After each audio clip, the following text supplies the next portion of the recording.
బద్దర్ శబ్దం వినిపించేసరికి చైతన్య వెళ్ళి తలుపు తీశాడు. ఎదురుగా హ్యాండ్ బ్యాగ్ ఊపుతూ సౌందర్య కనిపించింది. చైతన్య మౌనంగా వెనక్కి తిరిగాడు. సౌందర్య మెల్లగా అతని వెనుకే అడుగులు వేసింది. ఏమండి, బాబు ఏం చేస్తున్నాడు? పాలు పట్టారా అని ప్రశ్నించింది నడుస్తూనే. చైతన్య సమాధానం చెప్పకుండా మెల్లగా వెళ్ళి సోఫాలో కూర్చున్నాడు. త్వరగా వచ్చేద్దామనుకున్నాను, కానీ మా జాయింట్ సెక్రటరీ బర్త్డే పార్టీ ఇచ్చింది, అందుకే ఈ ఆలస్యం, సారీ. చైతన్య పెదవి విప్పలేదు. సౌందర్య కోపంగా హ్యాండ్ బ్యాగ్ను టీపాయ్ మీదకి విసిరింది. ఏమిటండి మాట్లాడరు? ఒంట్లో బాగాలేదా? బాగాలేదు. బాబు ఎక్కడున్నాడు? బెడ్రూమ్లో.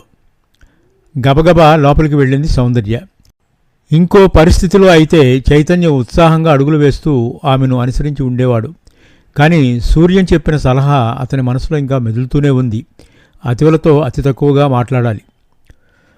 వంటైంది రండి అని సౌందర్య వచ్చి పిలిచే వరకు చైతన్య అలానే సోఫాలో కూర్చుని ఉన్నాడు. 10 నిమిషాల్లో భోజనం ముగించుకుని వరండాలోకి వచ్చాడు. ఈరోజు సెకండ్ షోకి వెళదామండి అంది సౌందర్య గుమ్మం దగ్గర నిలబడి. నాకు తలనొప్పిగా ఉంది. అదేమిటండి, ఇందాకటి నుంచి గమనిస్తున్నాను, ఈరోజు మీరు అదోలా ఉన్నారేమిటి అని అడిగింది. ఒంట్లో బాగాలేదని చెప్పానుగా. ఏమైనా ట్యాబ్లెట్లు వేసుకోండి. వేసుకున్నాను. ఈరోజు ఫ్రెండ్స్ అందరినీ సెకండ్ షో సినిమాకు తీసుకువెళ్తానని మాటిచ్చాను. మిమ్మల్ని వాళ్ళందరికీ పరిచయం చేస్తానని కూడా ప్రామిస్ చేశాను. మీరు ఎలాగైనా రావాలి. సారీ, నేను రాలేను.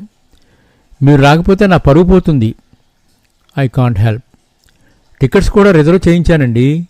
మీకు జ్వరం లేదుగా, కాస్త టీ త్రాగితే ఫ్రెష్గా ఉంటుంది. ప్లీజ్ రండి. నో, అంతేనా? ఎస్. మీరు వచ్చినా రాకపోయినా ఐ మస్ట్ గో అంటూ విసురుగా లోపలికి వెళ్ళింది. మరో పావుగంటకు చక్కగా ముస్తాబై చైతన్య దగ్గరకు వచ్చింది. నేను వెళ్తున్నాను, బాబు లేస్తే ఫ్లాస్కులో పాలున్నాయి, పట్టండి అంటూ చెప్పులు చప్పుడు చేసుకుంటూ బయటకు వెళ్ళింది సౌందర్య. చైతన్య అలా కొన్ని క్షణాల పాటు చూస్తుండిపోయాడు. తలుపు గడియ వేసి బెడ్రూంలోకి వచ్చాడు. మంచం మీద బాబు నిద్రపోతున్నాడు.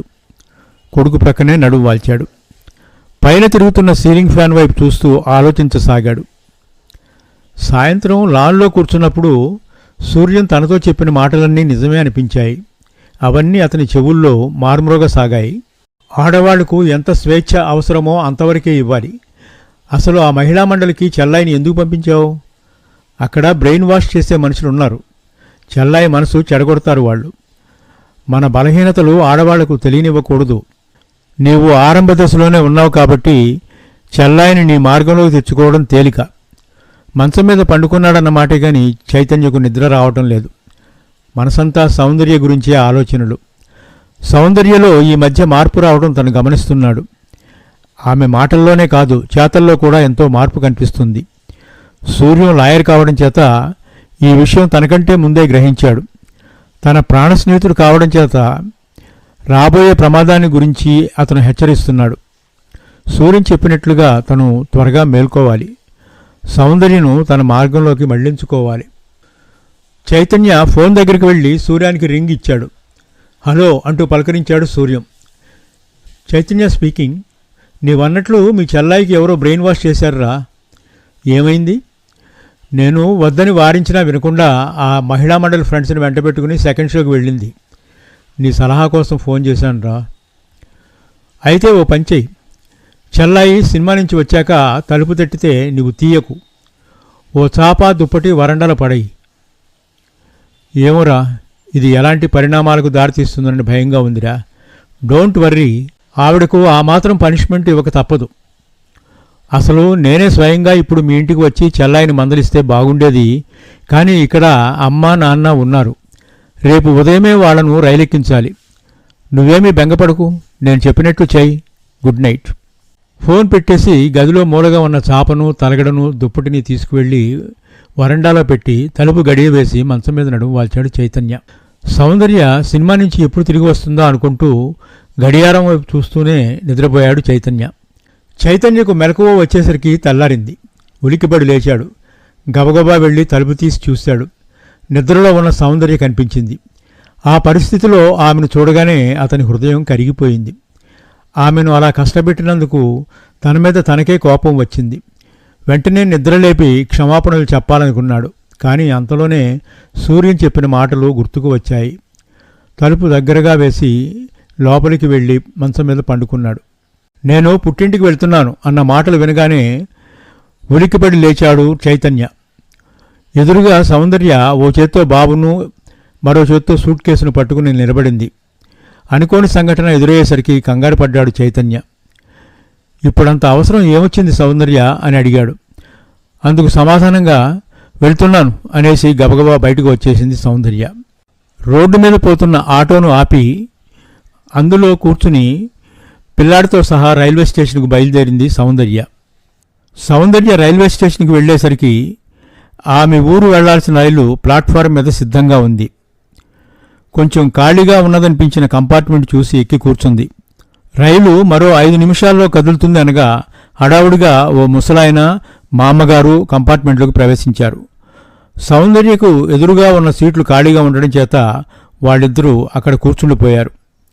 రైలు కదిలింది. సౌందర్య కిటికీలోంచి బయట కనిపిస్తున్న ప్రకృతి వైపు చూస్తూ కూర్చుంది. ఎక్కడి దాకా వెళ్లాలమ్మా అన్న మామగారి ప్రశ్న వినగానే సౌందర్య ప్రక్కకు తిరిగి తను వెళ్లాల్సిన ఊరు చెప్పింది. ముసలాయన పేపర్ చదవడానికి ఉపక్రమించాడు. చూసావటే శేషు, పాపం ఎవరో ఆడకూతురు అటు పుట్టినింటికి ఇటు మెట్టినింటికి దూరమై ఆత్మహత్య చేసుకుందట ముసలాయన భార్యతో చెప్తున్నాడు. ఆ మాటలు వినగానే సౌందర్యకు ఒళ్ళు జలధరించింది. పాపం ఏమైనదట మామగారు అడిగింది. ఏముంది, ఓ అమ్మాయి మొగుడితో పోట్లాడి 2 ఏళ్ల కొడుకుతో సహా పుట్టింటికి బయలుదేరింది. మామకు అల్లునికి అంతకుముందు నుంచి ఏవో తగాదాలు ఉన్నాయట. ఇంటికొచ్చిన కూతుర్ని నానా మాటలు అన్నాడు తండ్రి. అటు మొగుడి దగ్గరకు వెళ్లాలంటే అభిమానం అడ్డుపడింది. కుర్రాడితో సహా రైలు కింద పడి ఆత్మహత్య చేసుకుందట. అయ్యో అయ్యో, అసలు ఈ కాలంలో ఆడపిల్లలకు రోషాలు ఎక్కువండి. మా కాలంలో ఇలాగే చేశామా కాపురాలు? భర్త తిట్టినంత మాత్రానే పుట్టింటికి పారిపోయామా అంటూ ముక్కు మీద వేలేసుకుంది మామగారు. వాళ్ళ మాటలు వింటుంటే సౌందర్యకు ముళ్ల మీద కూర్చున్నట్లుంది. తన గురించే మాట్లాడుకుంటున్నారా అనిపించింది. ప్రతి చోట ఇలాంటి సంఘటనలు జరుగుతూనే ఉన్నాయే. మొన్నటికి మొన్న మన ప్రక్క ఊరిలో కూడా ఇలాంటి కేసే వచ్చింది. కాకపోతే ఆ అమ్మాయి రైలు కింద పడకుండా పిల్లాడితో సహా బావిలో దూకింది. పిల్లాడు పోయాడు, ఆ అమ్మాయి బ్రతికింది. ఆనక ఆ అమ్మాయిని ఆత్మహత్య నేరాల కింద అరెస్ట్ చేశారు. ముసలాయన చెప్తున్న మాటల్ని కంపార్ట్మెంట్లోని వాళ్ళంతా శ్రద్ధగా ఆలకిస్తున్నారు. ఆ మాటలు వినగానే సౌందర్య హృదయం వేగంగా కొట్టుకోసాగింది. రాత్రి జరిగిన సంఘటన గుర్తుకు వచ్చింది. ఇలా బయలుదేరి రావడంలో తను తొందరపడిందేమో అనిపించింది. దైవ సమానుడైన భర్తను తను అవమానపరిచి వచ్చింది. ఆయన ఏమనుకుంటున్నారో. ఒంట్లో కూడా బాగా లేదన్నారు. ఇప్పుడు ఎలా ఉందో. తను లేకపోతే ఆయన ఆలనా పాలన ఎవరు చూస్తారు? సెకండ్ షో సినిమాకు వెళ్లకున్నా బాగుండేది. తను తీసుకున్న నిర్ణయం మంచిది కాదేమో. చిన్న విషయానికే అలిగి వచ్చేసిన తనను ఆయన అసహించుకుంటారేమో. చూసావటే శేషు అన్న ముసలాయన మాటలు సౌందర్య ఆలోచనలను చెదరగొట్టాయి. వినాలనిపించకపోయినా గంభీరమైన కంఠం కావడంతో ఆయన చెప్పే సంగతులు వెనక తప్పటం లేదు. అబ్బాయి చెప్పాడు, ఇప్పుడు పల్లెటూళ్ళలోనే కాదట, పట్టణాల్లో కూడా ఆడపిల్లలు మొగుడి మీద అలిగి వెళ్ళిపోతున్నారట. ఆ మధ్య ఏదో కేసు వచ్చిందట. ఇలాగే ఓ అమ్మాయి అలిగి పుట్టింటికి బయలుదేరి అర్ధరాత్రి పూట స్టేషన్లో దిగిందట.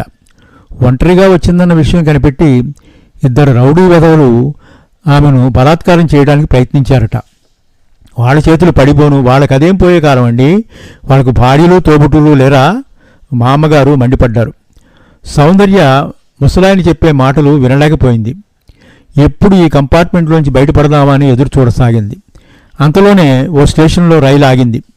సూట్ కేసు తీసుకుని కిందికి దిగడానికి సిద్ధమైన సౌందర్యను చూసి మామగారు, అదేమిటమ్మాయి మీ ఊరింకా రాలేదుగా, ఇక్కడ దిగుతున్నావేంటి అని అడిగింది. నేను తిరుగు ట్రైన్లో మా వారి దగ్గరికి వెళ్ళిపోతున్నాను అని రైలు దిగింది సౌందర్య. ముసలాయన మామగారు ముసిముసిగా నవ్వుకున్నారు. ఫోన్ మ్రోగేసరికి హడావుడిగా పరిగెత్తాడు చైతన్య. హలో, సూర్యాని మాట్లాడుతున్నాను. సారీ, చెల్లాయి అలిగి పుట్టింటికి వెళ్ళింది కదూ. ఇదంతా నీ సలహా పాటించడం వల్లనే జరిగింది. అయినా ఈ విషయం నీకెలా తెలుసు అడిగాడు చైతన్య. మార్నింగు అమ్మను నాన్నను రైలెక్కించడానికి స్టేషన్కి వెళ్ళాను. అక్కడ కంపార్ట్మెంట్లో కూర్చున్న చెల్లాయిని చూశాను. రాత్రి జరిగిన సంఘటన కారణంగా ఆమె పుట్టింటికి ప్రయాణమైందని గ్రహించాను. ఆమెకు నేను కనపడకుండా నాన్నకు ఆమెను చూపించి కేసంతా చెప్పాను. నీకు తెలుసుగా, నాన్న ప్రఖ్యాత కథా రచయిత. ఏదో కథ చెప్పి చెల్లాయి మనసు మార్చి నీ దగ్గరకు పంపే ఏర్పాటు చేస్తానని చెప్పాడు. నీవేమీ కంగారు పడకు. సౌందర్యది మొండిపట్టురా బాబు, కథలు కాకరకాయలు ఆమెను మార్చలేవు అన్నాడు చైతన్య దిగులుగా. అలా అనుకోవడం పొరపాటు. ఈ లోకంలో ప్రతి మనిషికి తొందరపాటు అనేది ఏదో పరిస్థితుల్లో కలుగుతూనే ఉంటుంది. స్వతహాగా అందరిలోనూ అంతర్లీనంగా ఉన్న అహం దెబ్బతింటే తొందరపాటులో తాము ఏం చేస్తున్నారో కూడా ఆలోచించరు. అయితే ఆ తర్వాత ఆలోచించే అవకాశం కలిగితే తమ తొందరపాటులోని తప్పు ఒప్పులను ఎనలైజ్ చేసుకుని పశ్చాత్తాపపడతారు, దిద్దుబాటు చేసుకోవడానికి ప్రయత్నిస్తారు. సరిగ్గా చెల్లాయి విషయంలోనూ అదే జరిగిందిరా. ఇంకా కొద్దిసేపట్లో చెల్లాయి మీ ఇంటికి రాబోతుంది. నీకెలా తెలుసు? నాన్న ఇప్పుడే ఫోన్ చేశారు. తను వాపసు వెళ్ళిపోతున్నానని చెప్పి తర్వాత స్టేషన్లో దిగిపోయిందట. ట్రైన్ వచ్చే టైం అయింది, రాగానే ఫోన్ చెయ్యి అంటూ ఫోన్ పెట్టేశాడు సూర్యం. సూర్యం అన్నట్లుగానే మరో అరగంటకు సౌందర్య బాబుతో సహా గేటు తీసుకుని లోపలికి రావడం గమనించాడు. చైతన్య ఉత్సాహం పట్టలేక సూర్యానికి ఫోన్ చేశాడు. థ్యాంక్స్ రా సూర్యం, మీ చెల్లాయి బాబు వచ్చేశారు. నీ రుణం ఎలా తీర్చుకోను? ఈరోజు రాత్రికి నీవు చెల్లాయి మా ఇంటికి డిన్నర్కి వచ్చేయండి. వీలు పడదు అన్నాడు సూర్యం నీరసంగా. ఎందుకని అడిగాడు చైతన్య. మీ చెల్లాయి నా మీద అలిగి పుట్టింటికి వెళ్ళి 6 రోజులైందిరా. అదేమిటి, అందరికీ సలహాలు ఇచ్చే నీ విషయంలో ఇలా జరిగిందేంటిరా? ఈ సలహాలు మీకోసమేరా అంటూ ఫోన్ పెట్టేశాడు సూర్యం.